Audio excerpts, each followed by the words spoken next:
ايميلات، واتساب، ماسنجر، كل دي طرق تواصل. بتبعت الرسالة بتوصل في ثانية.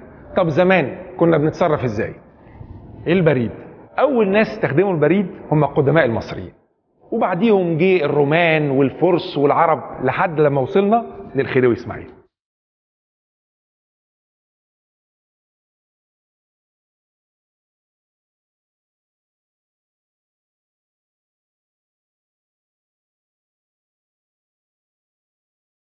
كانت شركات البوسطة كلها أجانب وكلها قطاع خاص.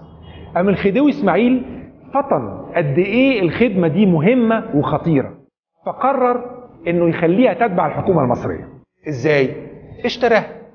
اشتراها من صاحبها ساعتها السنيور موتسي، اللي هو المكتب بتاعه ده، وخلاه هو يبقى هو المدير بتاعها عشان الخدمة بتاعتها ما تتأثرش. وفي 2 يناير 1865 يوم البريد أصبح البريد المصري يتبع الحكومة المصرية. أول طبع بريد 1866 كان عليه زخارف، كان مكتوب عليه تمغاي. بعد كده عملوا طبع بريد، أول طابع بريد مرسوم كان عليه الهرم وعليه أبو الهول، وفي لوحة هنا فيها حوالي 14,000 طابع متجمعين عليها شكل الطابع الأولاني ده.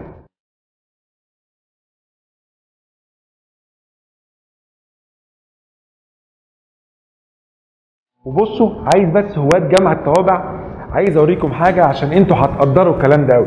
دي بروف لاول طابع مرسوم اللي هو الهرم وقدامه ابو الهول، كان فيها غلطه طباعه، بس دي ما نزلتش السوق. دي لو كانت نزلت السوق وتم التداول دي كان سعرها بقى خيالي، عشان ما فيش منها كتير، عشان هي الطوابع قيمتها في ندرتها. ده طابع تذكاري. الطابع التذكاري يبقى صوره وفي النص بتلاقي الطابع موجود، ده ما بيتشالش بقى، انت بتشتريه كده وتخليه سوفينير. وده بتاع تذكار ميلاد امير الصعيد. ده بتاع الغاء معاهده 36، ده بتاع فرح الملك فاروق، ده حلو جدا. وده بتاع دوره الالعاب البحر الابيض المتوسط 51، ده برضو حلو جدا بالرسومات بتاعته والثلاث طوابع اللي محطوطه فيه.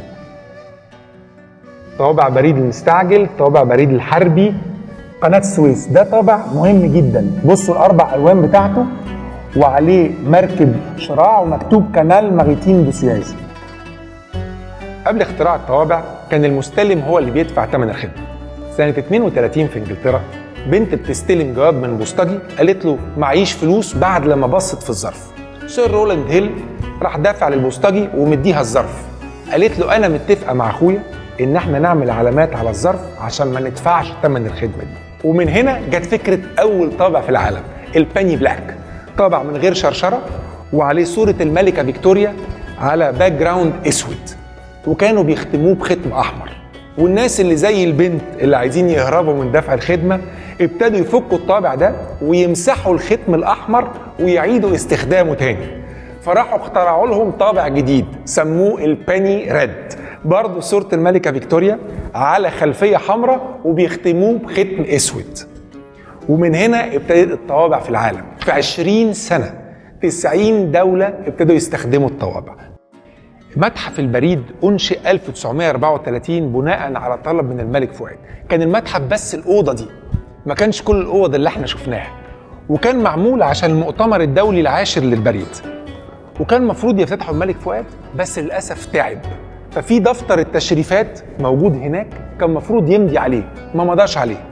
بعدها ب6 سنين افتتح المتحف رسميا الملك فاروق ومضى على دفتر تشريفات تاني. هنا الدفتر ده عليه 1934 ملك فؤاد من غير امضاء، والدفتر ده عليه امضة الملك فاروق سنة 1940. من أحلى الحاجات في المتحف هنا إن كل المعروضات محطوطة في الفيترينات القديمة.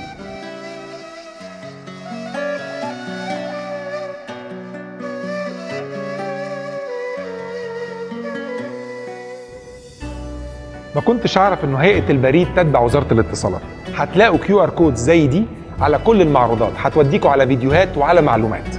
احب اولا اشكر خديوي اسماعيل واشكر كل موظفين هيئة البريد، الهيئة العظيمة والعريقة دي. تعالوا زوروا المتحف. صباح الفل، صباح التواصل، وصباح التاريخ.